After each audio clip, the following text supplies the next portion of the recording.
नमस्कार। जानछंती भारत ପାଇଁ ସବୁଠାରୁ ବଡ଼ ସମସ୍ୟା କ'ଣ? ସେ ସମସ୍ୟା ହେଉଛି ତେଲ। କୋଉ ତେଲ?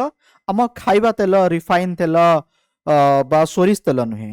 ସେ ତେଲ ହେଉଛି ଆମ ଗାଡ଼ିରେ ପଡ଼ୁଥିବା ପେଟ୍ରୋଲ ଆଉ ଡିଜେଲ ଆଉ ଗ୍ୟାସ୍ ସମସ୍ୟା।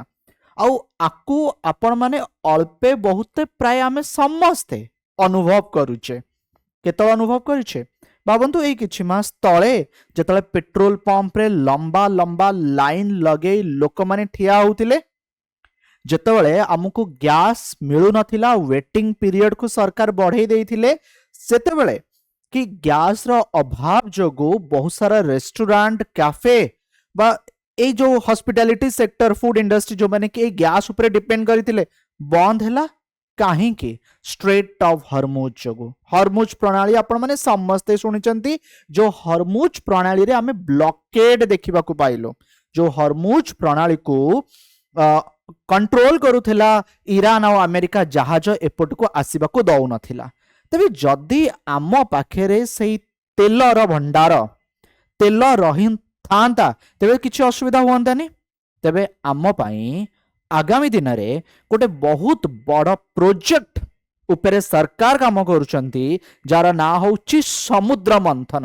ପାଖାପାଖି 84,000 କୋଟି ଟଙ୍କାର ପ୍ରୋଜେକ୍ଟ। ଡିଟେଲରେ ଆପଣଙ୍କୁ ଜଣେଇବି, ଯାହା ଫଳରେ ଆମକୁ ଆଉ ବାହାରକୁ ତେଲ ମାଗିବାକୁ ପଡ଼ିବ ନାହିଁ। କ'ଣ ସମୁଦ୍ର ମନ୍ଥନ, କେମିତି କ'ଣ ଆର ପ୍ରୋସେସ୍, ସବୁ କିଛି ଆମେ ଜାଣିବା। ତା ପୂର୍ବରୁ ଜଣେଇବି, ଯଦି ଭିଡ଼ିଓକୁ एपर्यंत सब्सक्राइब करना मो यूट्यूब चैनल को देखुं प्रथम थर पर तेरे सब्सक्राइब करनी जहाँफल आपण मैंने कौन भी वीडियो को स्किप करेंगे ना। देखो 15 अगस्त 2025 मु लास्ट ईयर कथा कहूँ, prime minister Narendra Modi red fort रे जतले इंडिपेंडेंस स्पीच दौले कौन कहले, to make the country develop we are now moving towards Samudra Manthan. जेतेबेले Bharat विकसित हबार स्वप्न देखुची, केबे भारत विकसित हब ना 2047 बेलू, तो आमको वर्तमान डीप वाटर आउ ए गैस रिजर्व उपरे काम करेंगे बा काम करिवार अछि, जोंथि पई गवर्नमेंट 84,000 कोटी टंकार 84,000 करोड़ ए बाबदरे कौन करूचंती, सैंक्शन करूचंती। मु आपनको जणाउची जुलाई 31 रो घटना।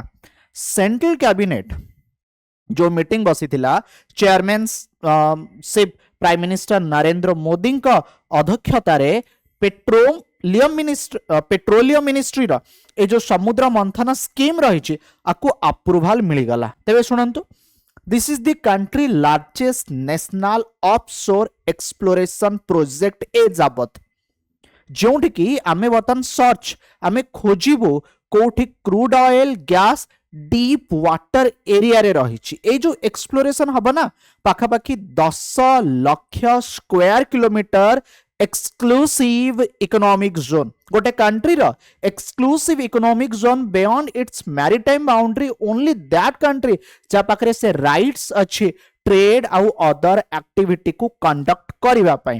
तबे जो नेचुरल गैस रिजर्व आमे कहूचु, एहा कृष्णा गोदावरी, कावेरी, महानदी आउ अंडमान निकोबर आइलैंड रे आपण माने देखिबा को पाइबे बा आम पाखरे अपडेट अछि।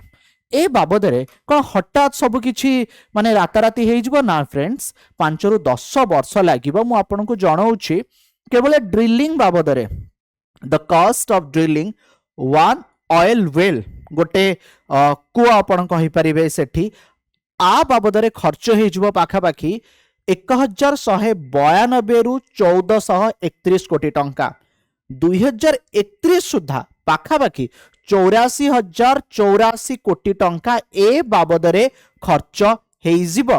तेणु गवर्नमेंट बर्तमान आ उपरे काम करूचंती, केमिति समुद्र मंथन जरिया रे अधिक रु अधिक रिसर्च करिवे, सर्च करिवे, आ कोठी ऑयल केउठी गैस अछि से सब को जानिबे। केमिति कोन हबो सेटा हमें बर्तमान देखिबा। नंबर 1, गोटे जहाज जीव, ए जो जहाज जीव जहाँ आम सर्वे भेसल्स कहू, ए सर्वे भेसल्स खोजिब कौटी कौन अच्छी।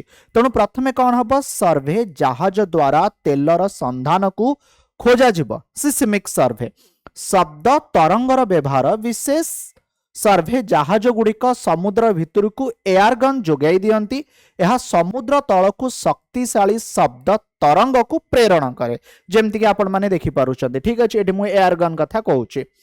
तापरे कोन होउची ना हाइड्रोफोन समुद्र तल पत्थर रे बाजी फेरुथबा शब्द तरंग को जहाज सह बंधा होइथिबा हाइड्रोफोन ए जो सेंसर गुड़िक अच्छी ताकू रेकर्ड करेंगे। तापर आर 3D मैपिंग हम यह समुद्र तलर पत्थर संरचनार एक अल्ट्रासाउंड भली 3D चित्र को माने अंकित करिबा जहा द्वारा हाइड्रोकार्बन केउठी केउठी जमा होईची से विषय हमको अपडेट मिलिबा। तापर कोन हबो अनुसंधान मूलक कूप खोलिबा जहा को हमें ड्रिलिंग कहूछु। एठी फ्रेंड्स गोटे जिनस कौन कहगला ना जो मोबाइल ऑफशोर ड्रिलिंग यूनिट अच्छी तार व्यवहार हम ड्रिल शिप जीव ताकू आहुरी खोलिबे। देन राइजर पाइप पत्थर भितरु नमूना एवं तरल पदार्थ संग्रह करबा पई बड़ पाइप राइजर को एठी कौन हम ना व्यवहार करा जिवो। कूपर मुहरे जदि आपण देखिबे ब्लो आउट प्रिवेंटर लगा जाए जहाँ गैस किंबा तेलर हठात अधिक चाप सृष्टि हेले कोनोसी प्रकारर दुर्घटना जमिति न हबो ताकू कौन करिवो ये सील करिवो प्रोटेक्ट करिवो। आउ एहा सबुठारु अधिक खर्चांत आउ एक विपदजनक पदक्षेप हबो। तापरे जो तेल बा गैस बाहर तार गुणवत्ता को चेक करा जिवो, तार जो परिमाण अच्छी ताको आकलन करा जिवो, मूल्यांकन करा जिवो। गोटिए कूपरू गच्छित संपदर संपूर्ण सूचना मिली न थाए तेणु आखपाखर अन्य स्थान गुड़िकरे अतिरिक्त कूप खोल देखा आउ आखपाखे कौन अच्छी। इंजीनियर माने गच्छित तेलर परिमाण चाप एवं गुणवत्ता परीक्षा करी निष्पत्ति नियंती जे सेठारु तेल उत्पादन करबा लाभदायक हेबो बा नाही। तापरे प्लाटफॉर्म स्थापन हबो। संपद यथेष्ट थिले समुद्र मध्य एक स्थायी फिक्स फ्लोटिंग प्रोडक्शन प्लाटफॉर्म निर्माण हबो। देन सेठी स्टील केसिंग हबो, सेठी ट्यूब लागिबो जा फल प्रोडक्शन ट्यूब माध्यम रे तेल को उत्पादन करा जिवो। तापरे एठी कंचा तेल जो गैस रही जल ताकू कौन करा जिवो ना अलग अलग करा जिवो आउ जहाज साहाय्य रे एहा को स्थल भाग को अणा जिवो। तबे एठी जदि आपण माने देखिबे विश्व रे भारत केते मात्रा रे तेल बाहरु आणुछि 88% कंचा तेल आमे विदेश आमदानी करुचु। विशेषकर रशिया देखंतु, यूएसए देखंतु, ईरान देखंतु, यूएई देखंतु, साउदी देखंतु। आउ ए बाबदरे वार्षिक आमर 13 लाख कोटी टंका खर्च होउछि। तेणु भाबंतु जदि 84,000 कोटी जो आमे एते बड़ अमाउंट खर्च करुछु एथिरे खर्च कला परे हमको किछि गोटे भल शुभ संकेत मिलिला तेल मिलिला तेबे आमर केते मात्रा रे खर्च बंची जिवो। तेणु निश्चिंत यह आम समस्तक पई एक शुभ संकेत आनिकी देव जो समुद्र मंथन रही। आशा वीडियो माध्यम रे सब किछि बुझी गले। वीडियो पसंद आसिले अन्य मानकु शेयर माध्यम रे निश्चिंत जणाइबे। धन्यवाद।